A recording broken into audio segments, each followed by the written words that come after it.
Let's talk about adding stuff up. Suppose I have the numbers that I've counted out 0, 1, 2, 3, 4, 5, 6, and I go up to some bound in. If I add all those up, what do I get? Well, let's count to 16. So 1, then 2, then 3, then 4. And what I'm showing here is how many things there are at each value. So if I add all of these things up, it's going to be the total size of this triangle. So the number of numbers. How many numbers did I write down? Well, there's 16 16s, 15 15s. This is something like the 12 days of Christmas. There's 12 drummers drumming or whatever. But for us, we've got a triangle here. And the important thing to notice about triangles is that they're half of a square.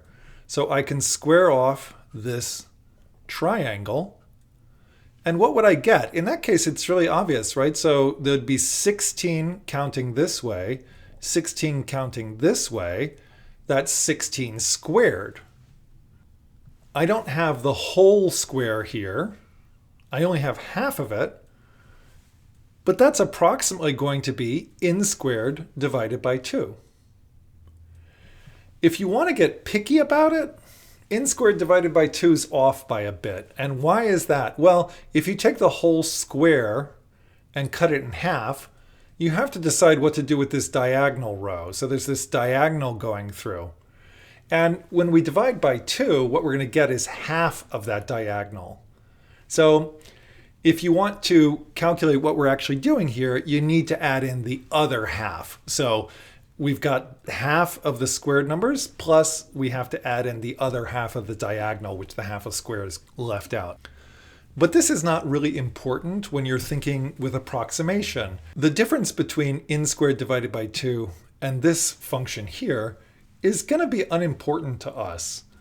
We don't really care about these low-ordered terms in a polynomial. The reason is that we're thinking approximately. And when we're fitting our curve, we're only fitting with respect to the highest order polynomial. So we want to pick a simple curve.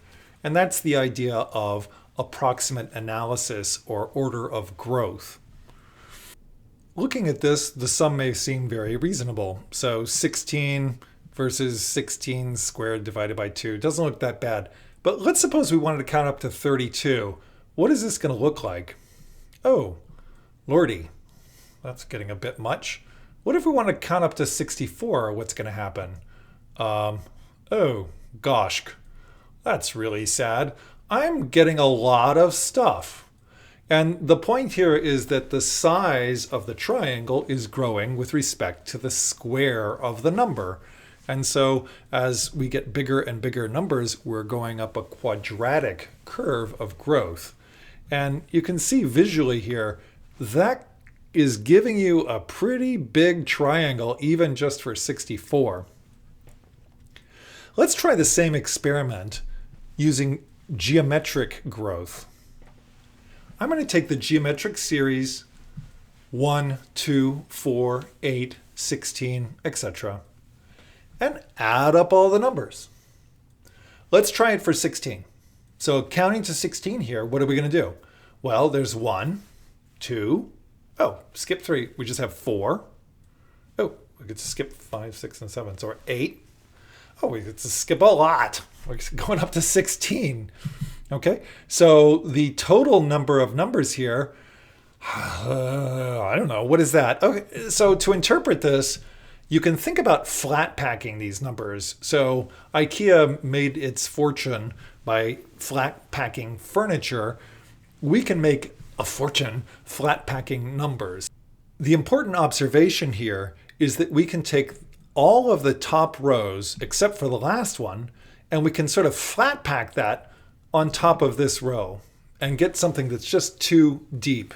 So what does that look like? We'll take the 8s, stick them there, then just put the 4s next door, then put the 2s, then put the 1s, and there we are. And note that we have one space left.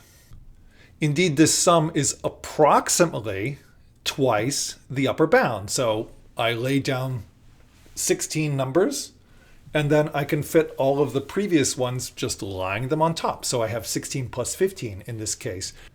And in general, the sum of the numbers from 1 up to 2 to the k, for any k, it's 2 to the k plus 1. That's the next number, the doubled number, minus 1. I can apply this here to figure out what is the sum of the geometric series going up to 16.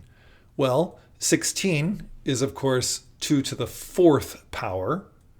So how many numbers do I get? Well, that would be 2 to the 5th power minus 1. So what's 2 to the 5th power? That's 32 minus 1, 31. So we've got 31 numbers.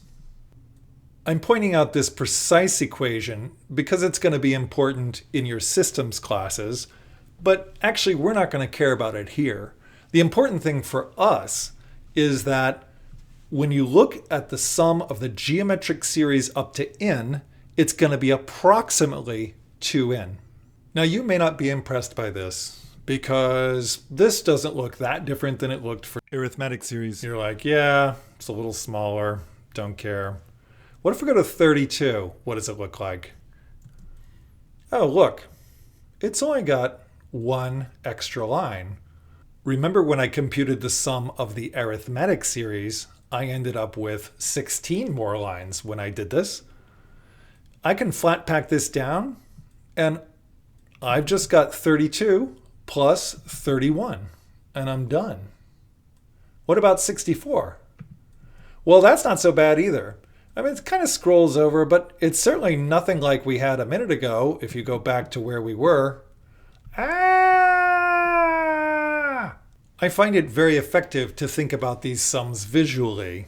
When I look at this sum, it looks really, really big. And when I look at this sum, it seems a lot smaller. If you want to see just the numbers, we can do that too. Let's take T2 to be the sum of the geometric series that's multiplying by 2 up to n. Let P1 be the sum of the arithmetic series. I picked T for times and P for plus. So we're going by plus 1 here and by times 2 there. And what have we got for different input sizes? And it's nice. Look at about 1 million. You get 2 million for the geometric sum, and that's what you expect because you're getting about double. Look what happens with the quadratic result here we're getting for the arithmetic sum. This is indeed 500,000 squared, which is about 500 trillion. And 500 trillion is, generally speaking, a number I try to avoid.